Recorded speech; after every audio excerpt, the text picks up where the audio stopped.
Welcome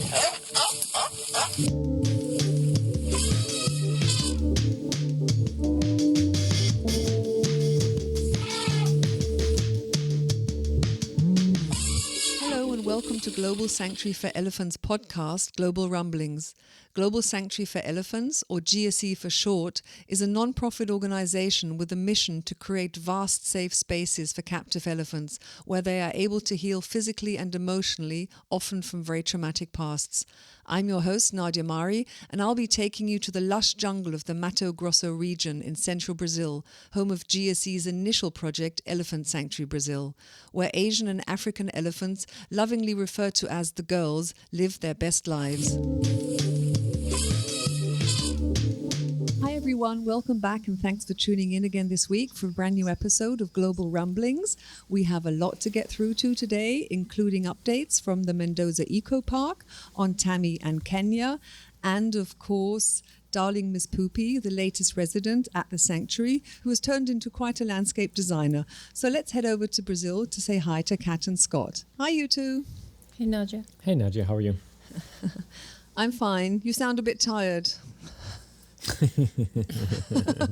They laughed. I got you. That's the only answer you get today. Okay. So we have a lot to get through to today, so let's start. Your virtual auction, Trunks and Treasures, is back. It starts on the 13th of June, which is actually 3 days after this podcast comes out. So tell us all about that. Yeah, it's our second one. So anybody who was at the first, it's going to be similar. We have different cute elephant items. We have stuff you can get for the girls. We have different trips, artwork. There's a lot of cute things. It's unfortunate because there are cute things that I'm always like, ooh, I want that, which is just, I don't need it. But this year we are doing something we gave away last year, but we're doing it a little bit different. Last year we auctioned off a trip to the sanctuary for somebody and a guest. Mm-hmm. The thing for me, well, it's not just me, but I get really stuck on it, is, we know we have really loyal supporters who are not going to be able to get to that sort of price point, but would love to come see the sanctuary. And for us, we would like all of our donors to have that opportunity. In a lot of places it is, if you give above a certain amount, you can visit, so on and so forth. And, we've always talked about, supporters that don't even give, who share a lot because they can't give, or supporters who can only give what they see as a little, but are there all the time. There's so many different ways to support that mean a lot. So we wanted those people to be able to have a chance at it as well. So this year we are doing it as a sweepstakes, and the cost of the flight up to $1,700 per person is covered. So this way you can afford, a raffle ticket, but can't afford the flight. That's okay. It is going to be covered. The only unfortunate thing is it is U.S. only. And this is because legally we could not find a way to do international in time. We first started out applying to do a whole bunch of nonsense. Sweepstakes in Tennessee, and then they told us you couldn't do it online. It has to be in person, blah, blah, blah. So then we had to find places that do online sweepstakes and go through all this stuff. And essentially what it is every country we would have to do it in, we would have to abide by their sweepstakes rules. Okay. So it has to be filed to a specific part of the government. You have to do all these different steps and so on and so forth. And it was way too much for us to try to do in time for the Every auction. country is different. Every country is different. So it's not like, with the United States, we have to do solicitations permits in each state, and some of them are the same. But even with that, some of them are uniquely different. But every country is different. And it's actually hard to find some of the requirements. So we would like to be able to try to do it international. Honestly, it may take 2 years to get to that point, to make sure that we cover our bases as a nonprofit. We always have to make sure we do everything 100% legitimate. So this year it is U.S. residents only, but still we thought a nice way to give all of our supporters a chance at coming to the sanctuary. Oh, that's wonderful. So you can quickly fly to the United States and go online and purchase a sweepstakes. Please do not encourage people to do things that are not legal. Stop it. Well, maybe by that time you will have a volunteer program. I'm glad that you're not there to kick me under the table, and then all international supporters can come as well. So, yeah, that's a wonderful idea. And I read in your newsletter, I've been catching up since my brief holiday, that the auction is actually benefiting Tammy and Kenya. So maybe tell us a little bit more about where the funds exactly, or how exactly the funds will be used. So, as everybody knows, we are trying to get Kenya, the female African elephant, and Tammy, the male Asian elephant, both at Mendoza, to Elephant Sanctuary Brazil. Kenya is a lot closer. Tammy is going to need a lot of work. But for both of them, we need caregivers to go take care of them, train them. We have to pay for their airfare. We have to pay for their lodging. We have to pay for their food stipend. We have to pay for their rides back and forth, on top of their salary, of course. And at some point, we need 2 caregivers, not just one, because of being able to do blood draw, closing Kenya's gate, so on and so forth. So having just one caregiver to do all of those things doesn't work. So it's 2 caregivers. So we have those expenses, plus for beautiful Mr. Tammy, we are building another crate. Technically, he could fit in the one we have, but as we've talked about in past episodes, he has issues with not only his feet, but his front legs, and he doesn't like to bend down anymore. And if he thinks he has to bend down, he's intimidated. So we don't want him, because of the pitched roof, we don't want him to feel like it's small and like he's going to have to bend down. So we are going to be building a crate for boys. We are building a brand new crate. It is super exciting to see. It is bigger, it's taller, wider, longer, slightly different design, putting in air conditioning and heating. We are hoping that it will be much more enticing to him than the crates we have now. And of course, we can always use it for anyone that travels within Brazil, because we won't have to worry about any of that nonsense, any boys, African elephants, whoever it seems more suitable for. It's not just for him, but he is the impetus behind building a crate that we are hoping he wants to go into versus he's intimidated to go into.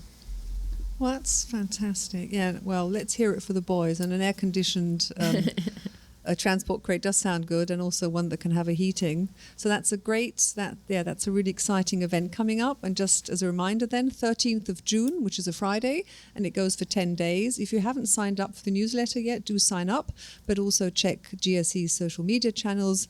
And the website is globalelephants.org/chunks and treasures.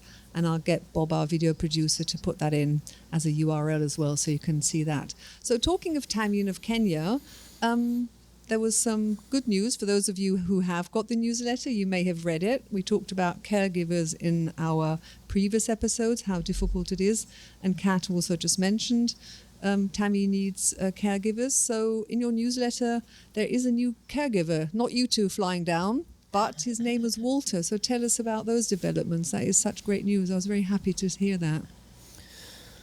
Well, the long story, more convoluted, but in summary, as you guys know, we were planning to move Kenya. It didn't work out, so we moved to check on Poopy to see if Poopy's progress was doing. Quickly, we made things work for Poopy to come, and that actually liberated people from the Eco Park Buenos Aires to be available to go down to Mendoza. So fortunately, sort of liberated them.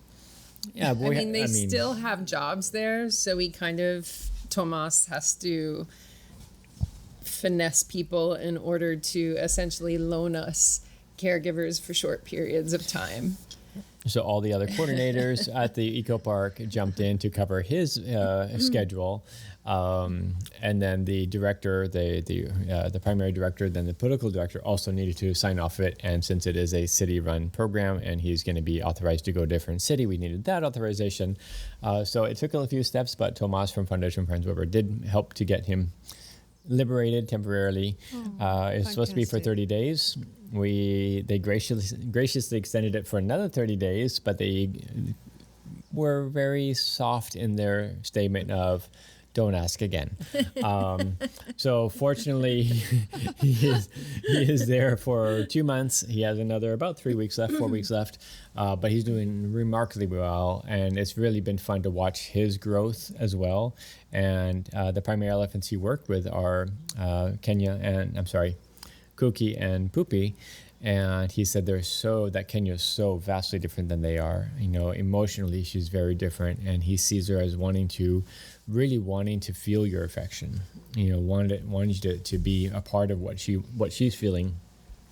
And then also with Tammy, watching him come out of his shell a little bit more as he gains more confidence and trust in what Walter's asking of him. So it's been really beautiful to watch, and the growth of all three of them during this process. Yeah, the training wall is still not done. So he's not able to fully work with Tammy in a way where he can ask for, his nose and put presents and that sort of stuff in a way that is ideal. So he's just doing a lot of feeding with him. He's doing trunk touches with a target. Very basic things, but still really nice for Tammy to have somebody who is spending time with him and focusing on him and trying to build up that relationship and getting Tammy more used to positive relationships with humans. So, and Walter's very sweet and he's very soft. So, oh, lovely. Tammy definitely doesn't need a big ego or anybody who's going to be macho or the exact opposite, somebody who talks to him like he's a baby. So Walter does pretty well with finding a nice balance that seems to work for Tammy. Oh, that's so encouraging. So many people want to overly pamper the elephants, and almost treat them like they're fragile, like fragile china that's going to break if you say the wrong thing, or do the wrong thing. And, it takes a nice, even approach, but being very emotionally available.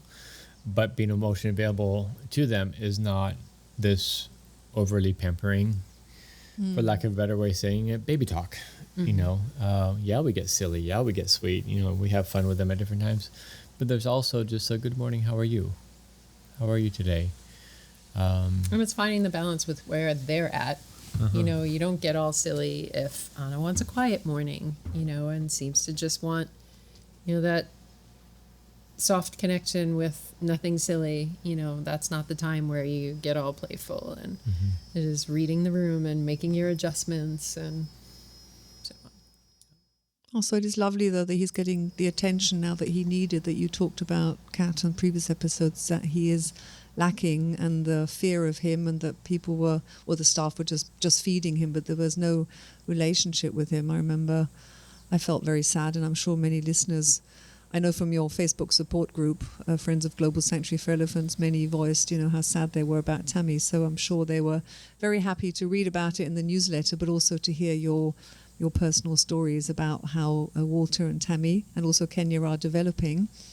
So that is very, very encouraging. And talking of silly and sweet and funny and hilarious, Miss Poopy and her gardening antics. Obviously, the yards that she has found were obviously not to her liking. Elephants are gardeners. So how has she been doing the last 4 weeks? How is she developing, not only physically, but also emotionally, alone in this new world? I would actually say it's the other way. It's not that it's not to her liking. It's very much to her liking.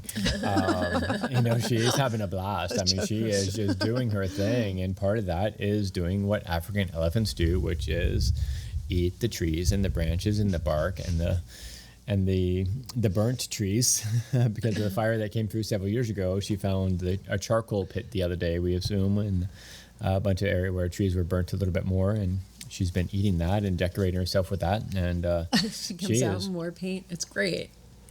And it's amazing, so I think it's very much to her liking, and she's doing a great job at reorganizing, which may not be to her liking later on when she realizes it doesn't bounce back quite as quickly as it gets destroyed. So we'll have to see how that goes. She's actually not as bad as I thought she would be, quite honestly. I am used to the path of destruction that the African elephants in Tennessee had left behind, and by the time I got there was nothing left. So I expected her to be worse, actually. Okay. She's definitely not, from what I've seen, she's definitely not as into knocking things down.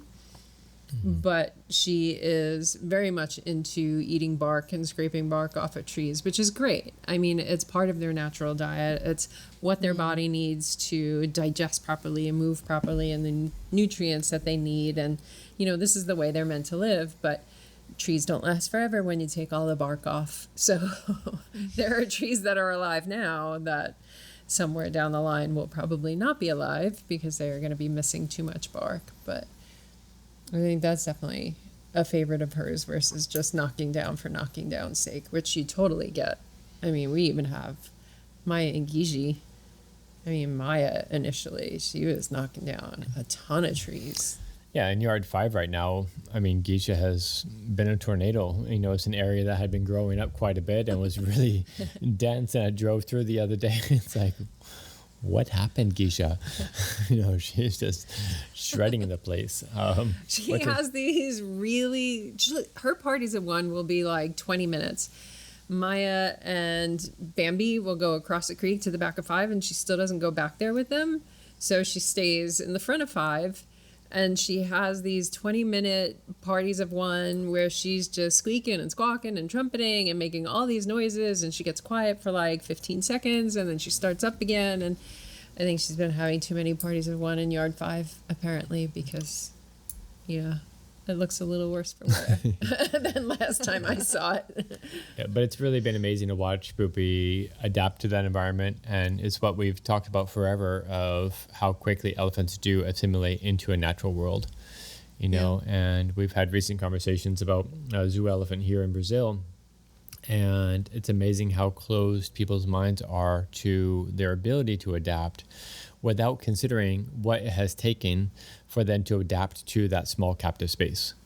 Yeah. They've adapted to 1,500 square meters, of nothing.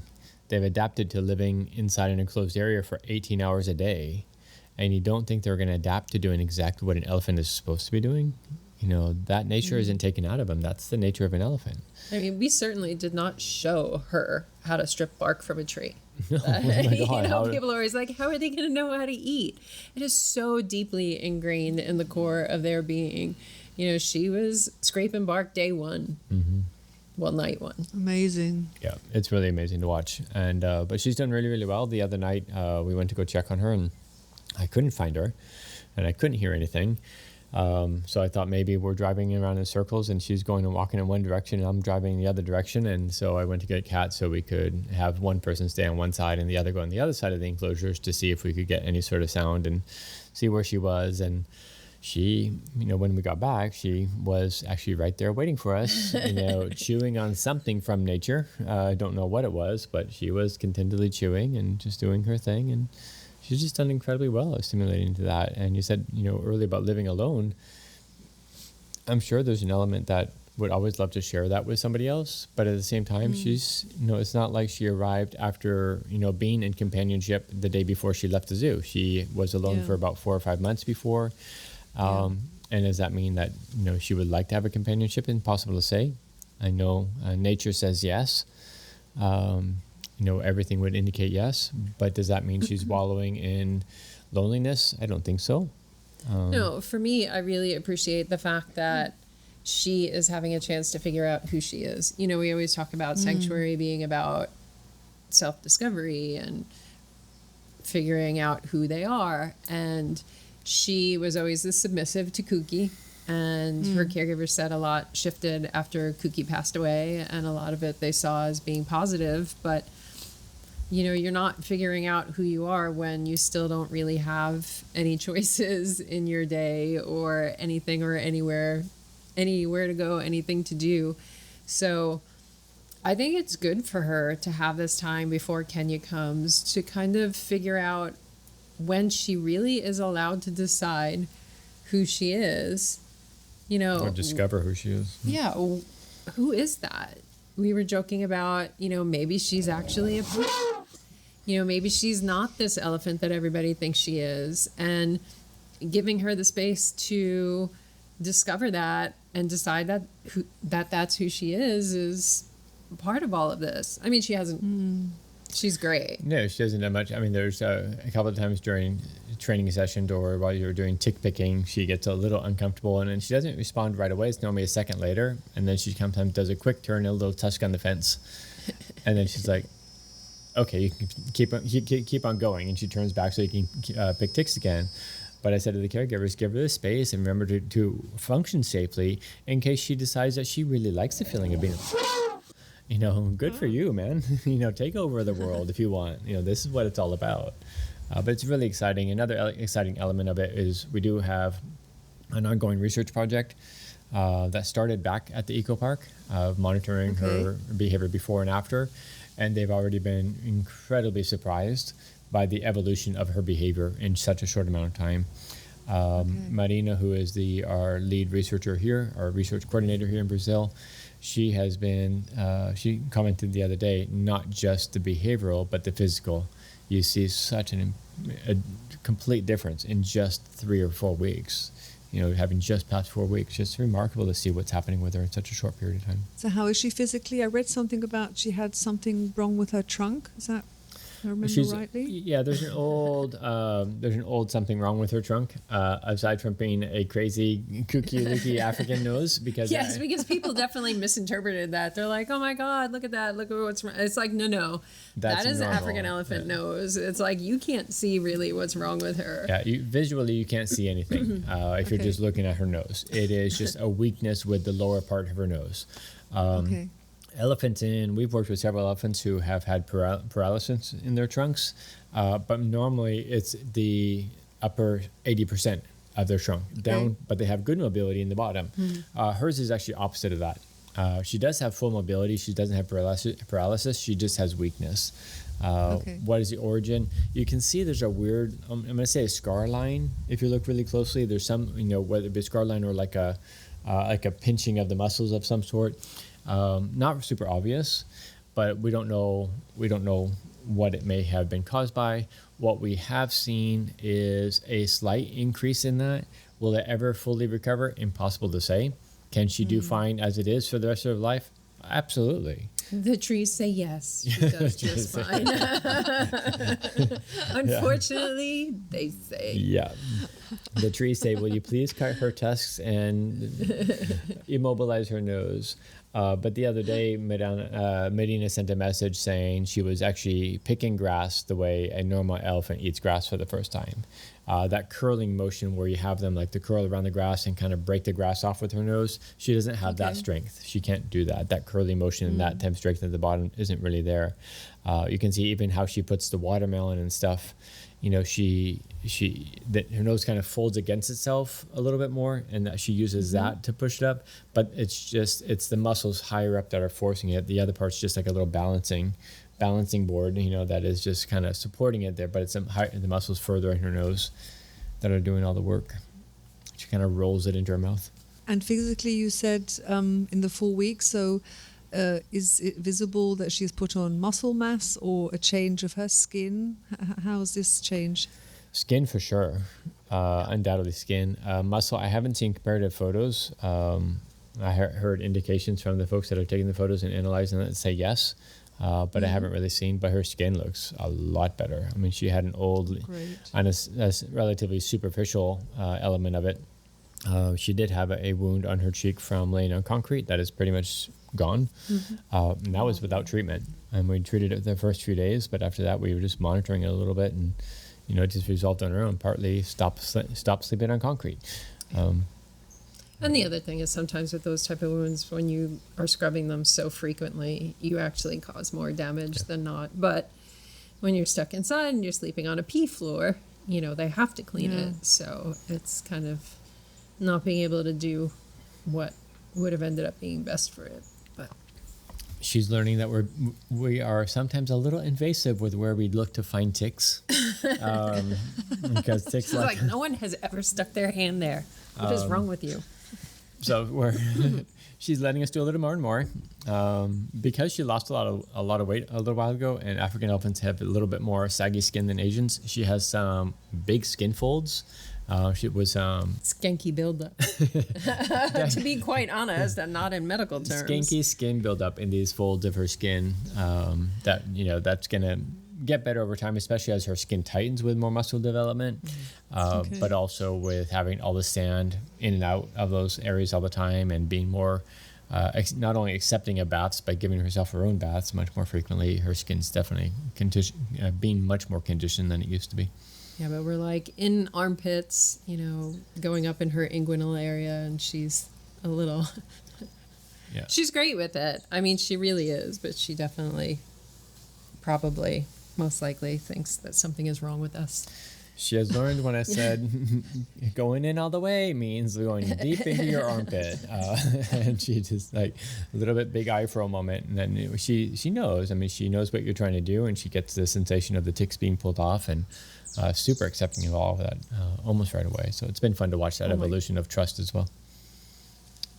I'm beginning to shiver all over because I was in the garden the other day, and yesterday I was like on my neck and thinking, isn't my mole on the other side? And then, oh my God, it's a tick.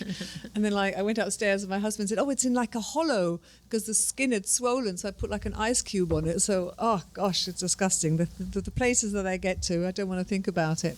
Well, that is such lovely updates on Tammy. Good news. I'm very happy about that. And also Miss Poopy, who of course likes her yards, likes to fell all the trees. Just leave a few for when Kenya comes. She might want to make her own pathways as well. Yeah, I wouldn't be surprised if Kenya was the one who just knocks down trees to knock down trees. That seems like that might be more her personality. Expansion is underway, though. Defense is making a lot of progress. So yes, we'll have a big yard soon, and then they can go find more trees. And more trees to knock down. Yes. Fantastic. Yeah. Well, I'll let you go. You're busy as always, the understatement of the year. Thank you so much. Lots of success with your auction. I'll just repeat that again, globalelephants.org/trunksandtreasures. It starts on the 13th of June and goes for 10 days until the 23rd. So when this podcast comes out, I mean, the website's already online, so have a look, see what you'd like to bid on. If you live in the US, go for that sweepstake, and wish you luck in winning a trip to the sanctuary. So yeah, thanks for your time, and we'll catch up for our next recording, and I'll say bye. Thank you, Nadia. I will say that I'm a little bit giddy with excitement to see who wins the sweepstakes. We don't get an opportunity to share this very much, but it's a real pleasure when we do have that opportunity for people to see it firsthand. And I love this idea of the sweepstakes to give more people that opportunity, and can't wait to see who we get to share 3 days with. Yeah, I mean, we do our best to share what we do, but it's so different when you're here and you see it, and not only see it, but feel it.